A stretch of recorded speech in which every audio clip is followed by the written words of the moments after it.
Hi friends, मैं हूं Manoj Yadav, assistant teacher MRD जनता inter college फरंदा। और आज अपने इस वीडियो लेक्चर में लेकर आए हैं गणित का आव्यूह। तो आज हम लोग आव्यूह का अध्ययन करेंगे, आव्यूह के बारे में बताएंगे। तो सबसे पहले हम लोग जानते हैं कि आव्यूह क्या है।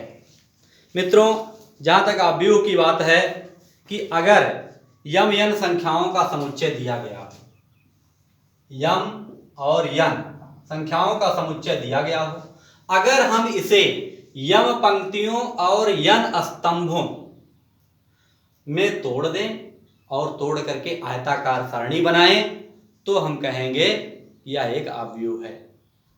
तो मित्रों जानिए कि आव्यूह क्या है। संख्याओं को आयताकार सारणी में लिखने की एक विधि है, एक तरीका है आयताकार सारणी में लिखने का। तो आव्यूह की परिभाषा के बाद, आव्यूह की कोई विशेष परिभाषा है नहीं, बस इतना है कि यह संख्याओं को लिखने का एक तरीका है जिसे हम आयताकार सारणी में लिखते हैं।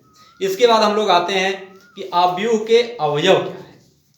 जैसे अगर मान लीजिए कोई संख्याएं हैं तो उन्हें व्यक्त करने के आव्यूह को एक आयताकार सारणी में लिख देते हैं। आव्यूह को आयताकार सारणी में, जैसे 1 2 3 4 5 6। आयताकार सारणी में जब हम गिनतियों को लिख देते हैं तो ये देखिए इधर की जो आपकी क्षैतिज है, क्षैतिज मीन्स इधर वाली लाइन, ये आपकी पंक्ति है, ये पंक्ति। और जो ऊपर से नीचे की तरफ है इसको हम स्तंभ कहेंगे। स्तंभ, जिसको हम बार बार अंग्रेजी शब्द कॉलम का प्रयोग करेंगे। कॉलम,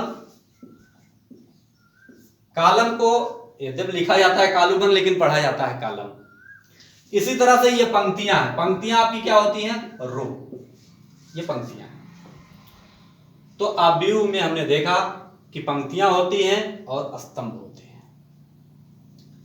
अब जानिए कि जो पंक्तियों में ये जो गिनती लिखी गई, जैसे 1 है, 2 है, 3 है, 4 है, 5 है, 6, ये सब आव्यूह के अवयव हैं। यानी आव्यूह जिन संख्याओं से बनता है वे संख्याएं उस आव्यूह की अवयव कहलाती हैं। अगर मान लीजिए यहां पर पूछा जाए कि क्या 5 इस आव्यूह का अवयव है, अगर मान लीजिए यह जो 5 है पूछा जाए क्या इसका अवयव है, तो आप इसमें ढूंढेंगे क्या है कि नहीं है। इसमें 5 है, इसलिए 5 इज एलिमेंट ऑफ ए कहेंगे। 5 इज एलिमेंट ऑफ ए कहेंगे। बाय द वे आपसे पूछ लिया जाए 7 क्या इसमें एलिमेंट अवयव है, तो 7 इसमें दिख रहा है कि नहीं है, मैं बताइए है कि नहीं है। आप ढूंढिए, नहीं दिख रहा तो आप कहेंगे 7 is not element of A. Element बना के काट देंगे, नॉट एलिमेंट पढ़ लिया जाएगा। 7 is not element of A. तो आप जान लीजिए आव्यूह को capital A, capital B, capital C, capital D, इस तरह से अंग्रेजी के अक्षरों को के बड़े अक्षरों से डिनोट किया जाता है, प्रदर्शित किया जाता है, लिखा जाता है। तो ये रही आव्यूह की बात। और आव्यूह में जैसे हमने कहा कि ये कोई आव्यूह है, जैसे 1 2 3 4 5 6 भी हमने लिखा। इसमें मान लीजिए कितनी पंक्तियां हैं? 1 पंक्ति और 2 पंक्ति, ये 2 पंक्तियां हैं। और ऊपर से नीचे की तरफ देखिए ऊर्ध्वाधर यानी कॉलम कितने हैं? 3 है। तो इसका जो क्रम होगा, आव्यूह का क्रम, वह 2 गुणे 3 होगा। आव्यूह का क्रम,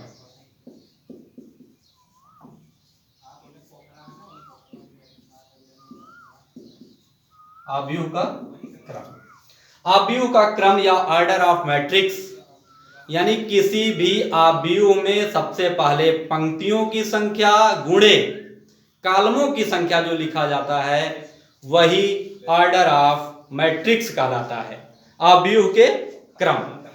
तो अगर इस आव्यूह से पूछा जाए इसका क्रम क्या है, तो आप कहेंगे 2 गुणे 3 का आव्यूह है। और 2 तिहाई 6 नहीं लिखेंगे, इसको ध्यान रखिएगा, ये 6 नहीं लिखा जाएगा, ये गलत तरीका है।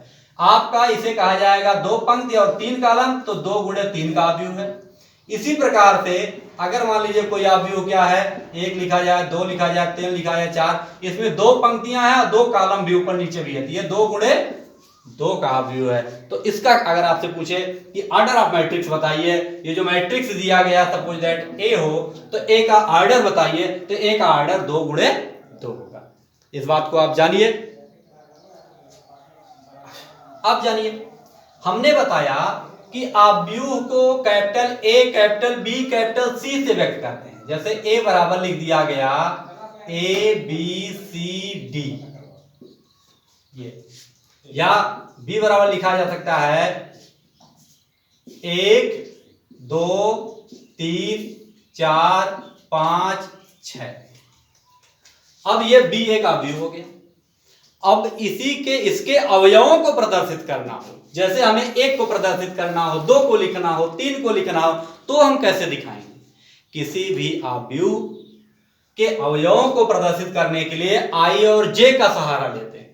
जो पंक्तियां हैं उसे आई से प्रदर्शित करते हैं, आई से, और जो कॉलम है उसको जे से प्रदर्शित करते हैं।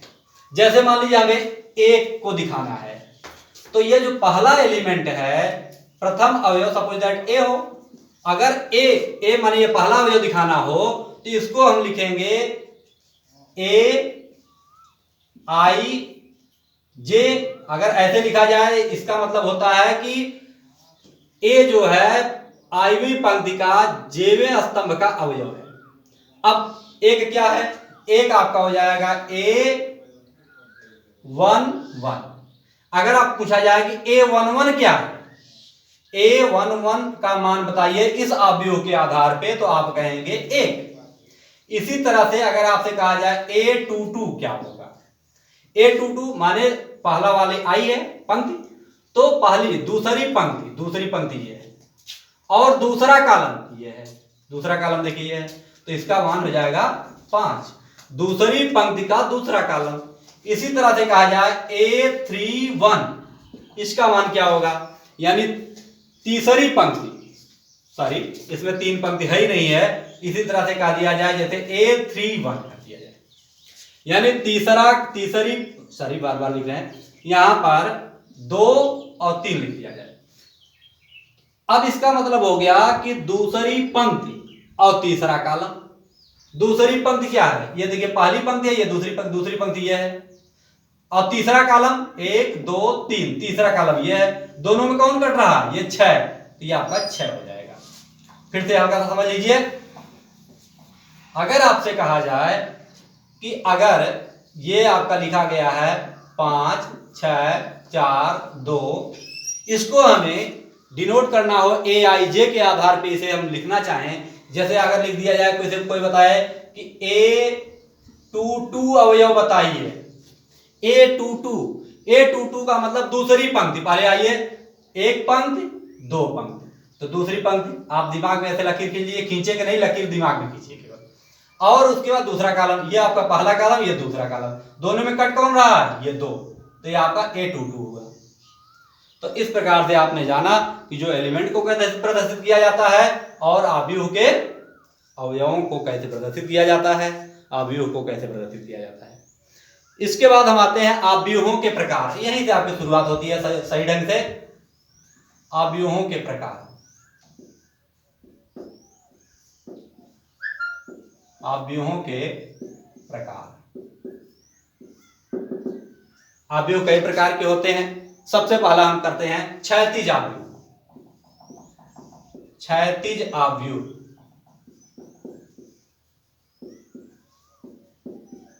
क्षैतिज अवयव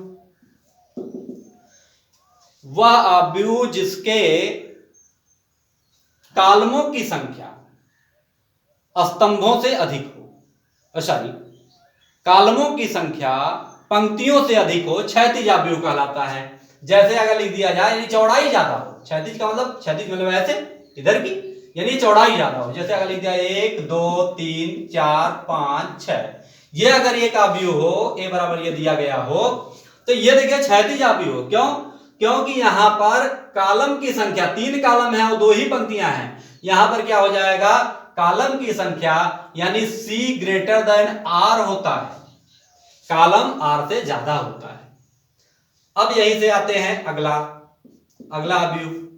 इसके बाद हम बात करते हैं ऊर्ध्वाधर आव्यूह। जब क्षैतिज की बात आ गई तो ऊर्ध्वाधर, जैसा कि ऊर्ध्वाधर माने सीधे सीधे खड़े खड़े, ऊर्ध्वाधर की बात करें तो ऊर्ध्वाधर आव्यूह का मतलब है जिसमें ऊंचाई ज्यादा हो। अब इसी को उलट देते हैं, ऐसे लिख देते हैं 1 2 3 4 5 6। ये अगर आव्यूह हमने बना दिया तो इसमें देख रहे हैं क्या, ये देखिए ऊंचाई ज्यादा है, ऊंचाई ज्यादा है तो ये ऊर्ध्वाधर आव्यूह है, ऊर्ध्वाधर आव्यूह, ऊर्ध्वाधर आव्यूह, ये ऊर्ध्वाधर आव्यूह है।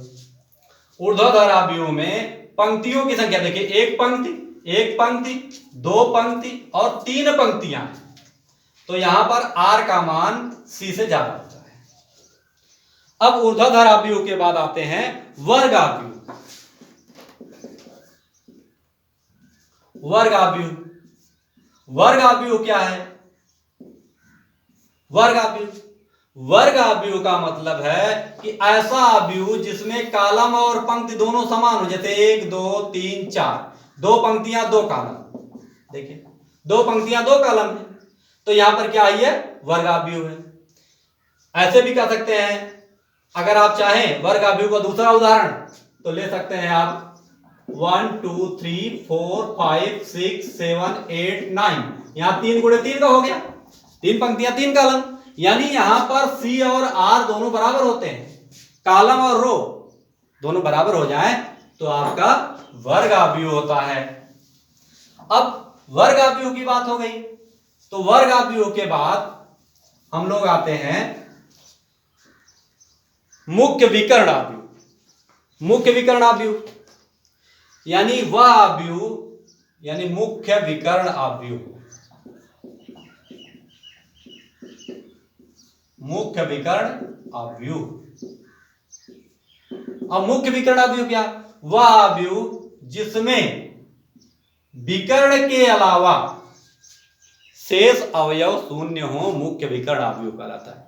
ध्यान दीजिएगा, वह आव्यूह जिसमें विकर्ण के अलावा शेष अवयव शून्य हो, विकर्ण आव्यूह कहलाता है। जैसे लिखा गया 1 0 0 0 2 0 0 0 3, ये देखिए मुख्य विकर्ण आव्यूह है। ये आपका जो विकर्ण बन रहा है, देखिए इसके अलावा जो भी है सब के सब क्या है, इसके अलावा जो भी मान है सब जीरो है, तो ये आपका मुख्य विकर्ण आव्यूह है। अब मुख्य विकर्ण आव्यूह जब हो गया तो इसके बाद आते हैं पंक्ति आव्यूह। पंक्ति आव्यूह, पंक्ति आव्यूह। अब पंक्ति आव्यूह क्या है, रो मैट्रिक्स क्या है? तो पंक्ति से नाम से ही स्पष्ट है कि जिसमें केवल एक पंक्ति हो, जिसमें केवल एक ही पंक्ति हो, ऐसा आव्यूह जिसमें एक ही पंक्ति हो पंक्ति आव्यूह कहलाता है। जैसे 1 2 3, यह आपका पंक्ति आव्यूह है, ये पंक्ति आव्यूह है। इसी तरह से स्तंभ आव्यूह, स्तंभ आव्यूह, अब नाम से तो स्पष्ट है, स्तंभ माने क्या है, स्तंभ खंभे को कहते हैं, स्तंभ माने ऊपर नीचे की तरफ जो हो, तो वह आव्यूह जिसमें केवल क्या हो, एक स्तंभ हो, जैसे 1 2 3, यह आपका स्तंभ आव्यूह है। अब स्तंभ आव्यूह की जब हम बात कर लेते हैं तो हम आते हैं शून्य आव्यूह। शून्य आव्यूह, शून्य आव्यूह नाम से स्पष्ट है कि वह आव्यूह जिसके समस्त अवयव शून्य हो, शून्य आव्यूह कहलाता है। वह आव्यूह जिसके समस्त अवयव शून्य हो, शून्य आव्यूह कहलाता है। यह देखिए एक शून्य आव्यूह है। अब शून्य आव्यूह के बाद हम लोग आते हैं इकाई आव्यूह पर। ध्यान दीजिएगा, बहुत ज्यादा इंपॉर्टेंट है नहीं, लेकिन आप लोग इसको जानना जरूरी है कि कौन सा आव्यूह क्या कहलाता है। इकाई आव्यूह ये थोड़ा सा इंपॉर्टेंट है। इकाई आव्यूह से यहीं से ये शुरुआत है अच्छे की। इकाई आव्यूह, अब इकाई आव्यूह, अब इकाई आव्यूह क्या है? इकाई आव्यूह या तत्समक आव्यूह, आइडेंटिटी मैट्रिक्स इसी को कहेंगे। इकाई आव्यूह या तत्समक आव्यूह इकाई आव्यूह वह आव्यूह होता है, इकाई आव्यूह को अंग्रेजी में जैसे आइडेंटिटी लिखते हैं, आइडेंटिटी मैट्रिक्स।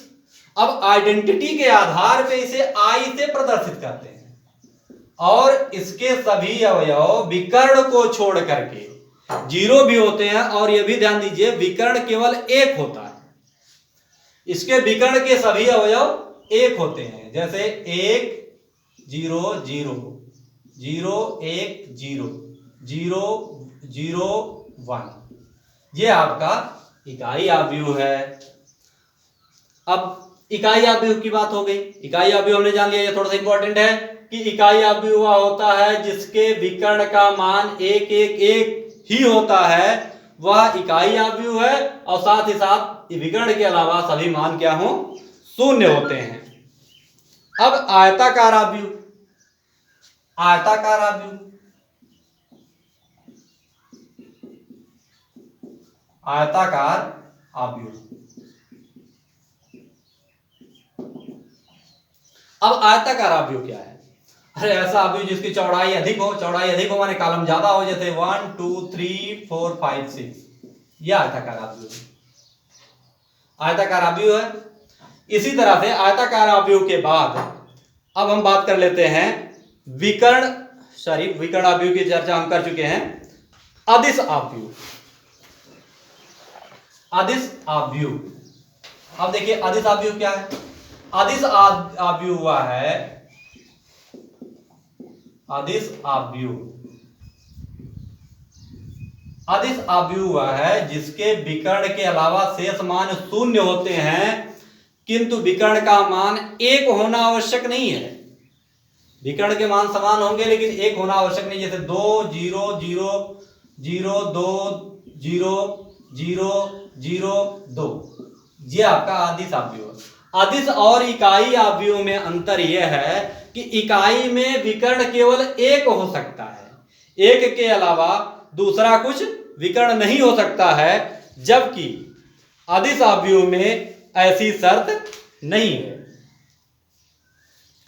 अब बात करते हैं, एक और उदाहरण लिख सकते हैं अदिश आव्यूह का। जैसे अगर लिखना चाहें लिख दें -2 0 0 -2, ये भी देखिए अदिश आव्यूह। और एक चीज ध्यान और रखिएगा, अदिश आव्यूह की जब बात करें तो विकर्ण की बात आती है। जहां भी विकर्ण की बात आए वे समस्त आव्यूह केवल वर्ग आव्यूह होते हैं, वर्ग के अंतर्गत ही है, बिना वर्ग के विकर्ण बन ही नहीं सकता। जैसे अगर मान लीजिए आप बनाएंगे, लिख दिया जाए 1 2 3 4 5 6। अब देखिए इसको अगर हम विकर्ण खोजें तो विकर्ण कैसे बना पाएंगे? यहां से कैसे मिलाएंगे? इसको नहीं मिल पाएगा, इसलिए विकर्ण बन ही नहीं पाता। जिसमें भी विकर्ण की बात हो वे समस्त आव्यूह केवल और केवल वर्ग आव्यूह होते हैं। अब इसके बाद बात आती है ऊपर त्रिभुजीय आव्यूह। ऊपर त्रिभुजीय आव्यूह,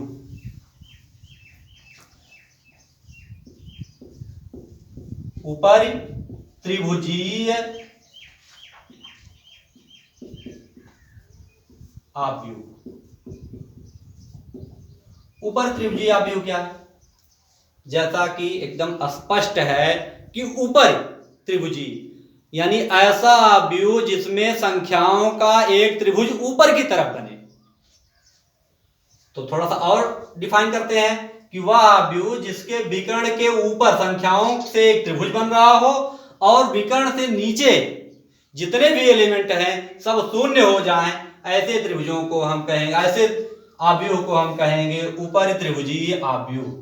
जैसे अगर a बराबर लिख दें कि 1 2 3 4 5 6 0 0 0, ये आपका ऊपर त्रिभुजीय आव्यूह है। देख रहे हैं ऊपर है, देखिए विकर्ण ये है, विकर्ण को ले लीजिए, यहां से विकर्ण ये हो गया और यहां से मिला दिया जाए तो एक त्रिभुज बन जाता है। ये देखिए एक त्रिभुज बन रहा है, इसलिए इसको हम कहते हैं ऊपर त्रिभुजीय आव्यूह। अब यहीं से एक शब्द और आ गया। यह बात अगर स्पष्ट ध्यान रखना है कि ऊपर संख्याओं का एक त्रिभुज बने लेकिन नीचे के अवयव क्या हो, सब जीरो हो, तो ऐसे आव्यूह को हम कहते हैं ऊपर त्रिभुजीय आव्यूह। और ऊपर त्रिभुजीय आव्यूह के बाद हम लोग आते हैं निम्न त्रिभुजीय आव्यूह। निम्न त्रिभुजीय आव्यूह, यानी इसी का उल्टा ऐसे आव्यूह जिनमें संख्याओं का त्रिभुज विकर्ण से नीचे बने और विकर्ण के ऊपर के सभी अवयव शून्य हो, ऐसे आव्यूह को हम कहते हैं निम्न त्रिभुजीय आव्यूह। एक उदाहरण ले सकते हैं। इस उदाहरण में हम जैसे कहें, अगर 1 2 3 4 5 6 0 0 0, ये देखिए हमारा एक आव्यूह है। और यहां पर देखिए ध्यान से, नीचे की तरफ एक त्रिभुज बन रहा है संख्याओं का, विकर्ण से बना लीजिए। ये देखिए क्या है, एक त्रिभुज बन रहा है। तो ये आपका निम्न त्रिभुजीय आव्यूह हुआ।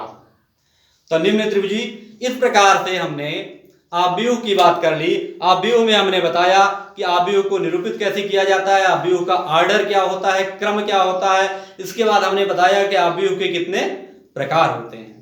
आव्यूह के प्रकार के बाद आपके कक्षा जो 12 में है, इसके बाद एक्सरसाइज आती है। अगले वीडियो में हम एक्सरसाइज करवाएंगे। आज के लिए बस इतना ही। बहुत बहुत धन्यवाद।